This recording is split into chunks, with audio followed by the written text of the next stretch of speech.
15 ట్రాక్టర్లు రెడ్డి నాయక్ గారి బినామీ ట్రాక్టర్లే. Okay. So ఇప్పటికే దోపిడీ చేసిర్రు. ఆ వాగులల్లో గ్రౌండ్ వాటర్ లేకుండా చేసిర్రు. ఓకే. చిన్న గూడూరు పక్క నుంచే వాగు పోతా ఉంటది.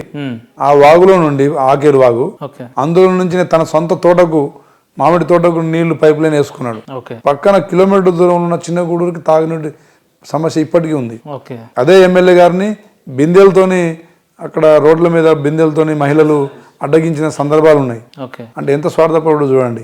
చిన్న గూడూరు తన చదువుకున్న చిన్న గూడూరు దాశరథి కృష్ణమాచార్యులు పుట్టిన గ్రామం అది. అవును, అవును. అలాంటి గ్రామాన్ని తను చదువుకున్న గ్రామం పక్కనే ఉగ్గంపల్లికి కూతవేటు గ్రామం, తాగునీటి సమస్య ఉంటాయి. ఈయన ఆ వాగు నుంచి సుమారు 7 కిలోమీటర్ల దాకా తోటకు నీళ్లు తీసుకెళ్ళగలిగిండు. ఓకే. ఎల్లంపేట గ్రామం చెరువు కింద ఒక బావిని తవ్వి, ఒక గవర్నమెంట్ అసైన్ ల్యాండ్ లో బావిని తవ్వి దాని చుట్టూ మంచిగా బందోబస్తుగా చేసుకొని అక్కడి నుంచి తన రైస్ మిల్కి నీళ్లు తరించుకోపోవడం. అంటే తన కుటుంబం మీద తన సొంత దాని మీద ఉన్న శ్రద్ధ ప్రజల మీద లేదు. తను ఉంటున్న ఉగ్గంపల్లి, మంచతండ, అదేవిధంగా దుమ్మడతండ, ఉగ్గంపల్లి గ్రామానికి మీరు నాతో రండి. అభివృద్ధి లేక ప్రజలు ఆయనను ప్రశ్నించలేక ఎంత అవమానాలకు గురయ్యారు, ఎంత ఆత్మవంచనకు వాళ్ళు గురయ్యారో మీకు చూపిస్తా. సొంత గ్రామానికి చేయలేనోడు ఇక నియోజకవర్గానికి చేస్తారా? కాకపోతే 24 hours ఉగ్గంపల్లిలో ఉంటా అని చెప్తాడు.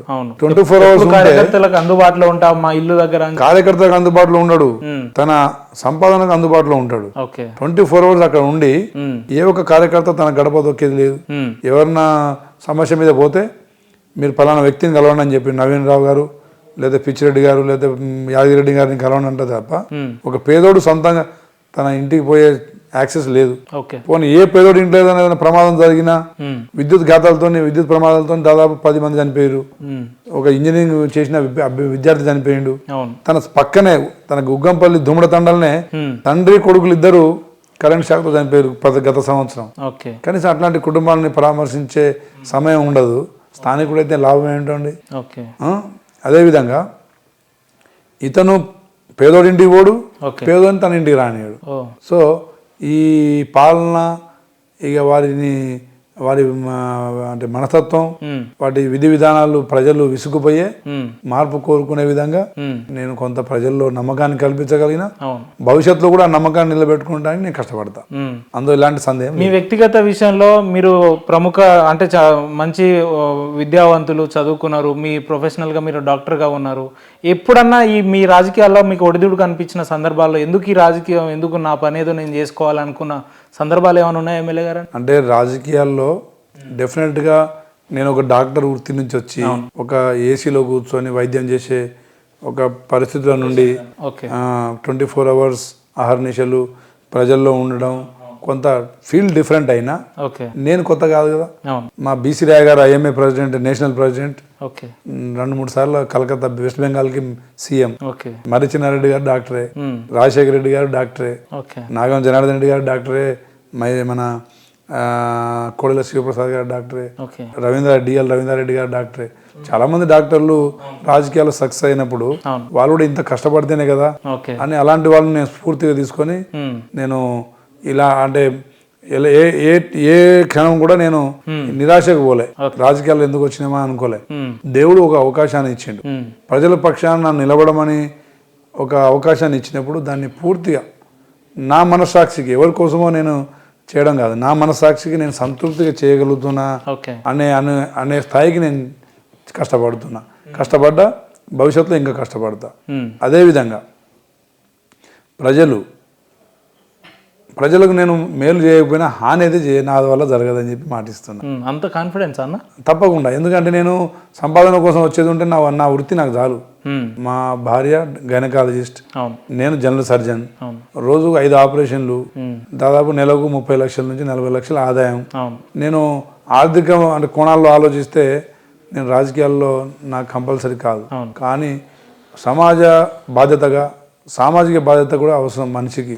మనం ఏది సంపాదించినా మన తోడు రాదు, మిగిలేది మన మంచితనం, మన మంచి పేరు మిగిలేది. కాబట్టి తప్పకుండా మన స్థాయికి ఇంకో నలుగురిని తేవడంలో నేను నా విద్యార్థి దశ నుంచే నేను అలవాటు నాది. నేను ఏపీఆర్ చేసి చదివిన, నేను ఇంటర్మీడియట్లో కానీ స్కూల్లో కానీ అక్కడ నుంచే నాకు లీడర్షిప్ క్వాలిటీస్. నేను 7th నుంచి 10th వరకు నేను హెల్త్ ప్రముఖ్ రైట్. అంటే ఆరోగ్య అంటే ఎవరైనా సిక్ అయితే వాళ్ళకు నేను సర్వీస్ చేయాలి. ఓహో, ఓకే. ఆరోగ్య ప్రముఖ్ అంటే అది సంస్కృత భాష, ప్రముఖ్ అంటే లీడర్. సో నేను హెల్త్ లీడర్ని. ఇంటర్మీడియట్లో నేను ఫ్రూట్స్ అండ్ ఎగ్ సెక్రటరీని. నెక్స్ట్ మెడికల్ కాలేజ్లో తెలుగు మీడియం నుంచి వచ్చినాం కాబట్టి గిరిజనులు కానీ దళితులు కానీ ఎవరైనా వస్తే ఫస్ట్ నా రూమ్లో ఒక 10 మందికి అకామిడేషన్ ఇచ్చి మీరు ఎలా చదవాలనో చెప్పేవాడిని. ఒక 2-3 ఏమైనా డ్రాప్ అవుట్స్ అయ్యి వెళ్ళిపోతే కూడా వాళ్ళ ఇంటికి వెళ్ళి వాళ్ళని తీసుకొచ్చి వాళ్ళ ఎగ్జామినేషన్ ఫీజు కట్టి నేను మళ్ళీ ఎగ్జామ్ రాయండి, నేను ఉన్నా మీకు ధైర్యంగా అని చెప్పి వాళ్ళతో ఎగ్జామ్ రాయించినాను. సో సేవా దృక్పథం అనేది ముందు నుంచి ఉంది. మా కుటుంబం కూడా రాజకీయ కుటుంబం. మా సోదరులు పెద్దన్నయ్య కూడా 20 సంవత్సరాలు మరి తెలుగుదేశం పార్టీలో గ్రామ సర్పంచ్ నుంచి జిల్లా ప్రధాన కార్యదర్శి నుంచి రాష్ట్ర ప్రధాన కార్యదర్శి వరకు ఆయన ఎదిగారు. సో వారిని చూసినా, వారి ద్వారా కొంతమంది సీనియర్ లీడర్లను చూసినా, వారు చేసిన సేవా కార్యక్రమాలు చూసినా, వారు చేసిన పొరపాట్లు చూసినా. సో పొరపాట్లు మన సైడ్ నుంచి జరగకుండా మంచి కోసం, ధర్మాన్ని రక్షించడం కోసం, పేద బడుగు బలైన వర్గాల పక్షాన నిలబడడం కోసం ఆ భగవంతుడు నాకు అవకాశం ఇచ్చిండు. దాన్ని తప్పకుండా నిస్వార్థంగా, నిష్పక్షపాతంగా, నిజాయితీగా దాన్ని నిలబెట్టుకోవడానికి నేను శ్రమిస్తా. బీఆర్ఎస్లో రాజకీయ ఉద్దండు అయినటువంటి రెడ్డి నాయక్ని కాదని చెప్పి మీరు అక్కడ ఎమ్మెల్యేగా గెలిచిర్రు అని అంటే రామచంద్ర నాయక్ గారు ఎన్ని కోట్లు ఖర్చు పెట్టి ఉంటాడు ఎన్నికల్లో? అంటే నేను గతంలో కూడా చెప్పిన కొన్ని ఇంటర్వ్యూస్లో ఒక మార్పు ప్రజలు కోరుకున్నప్పుడు ఆర్థిక మూలాలని పట్టించుకోరు. ఆర్థిక మూలాలు ఆర్థికంగా వారు ఖర్చు పెట్టిరు, నేను ఏ ఖర్చు పెట్టకుండా గెలిచిన. అందరు ఎమ్మెల్యేలు మాట్లాడినట్టే మీరు మాట్లాడారు. ప్రజలు మార్పు కోరుకున్నారు. నేను ప్రజల్లో నేను లిటరేచర్ని అందించగలిగిన, పార్టీ సందేశాన్ని అందించగలిగిన, ఆ విధంగా నేను ప్రజల్లో నేను రాత్రి 1 గంట దాకా కూడా గ్రామాల్లో తండాలు తిరిగిన సందర్భాలు ఉన్నాయి. రాత్రి 1 వరకు సోషల్ మీడియాలో నేను ఎక్కడ తిరుగుతా అక్కడ తెల్లారి వాళ్ళు పోయి ప్రజల్ని ఇబ్బంది పెడుతున్నప్పుడు, పోలీసులను బారిన వాళ్ళని గురి చేసి కేసులలో ఇరికిస్తున్నప్పుడు నేను కొంచెం గుప్తంగా పని చేసుకోవాల్సిన అవసరం వచ్చింది ఆ నియోజకవర్గంలో.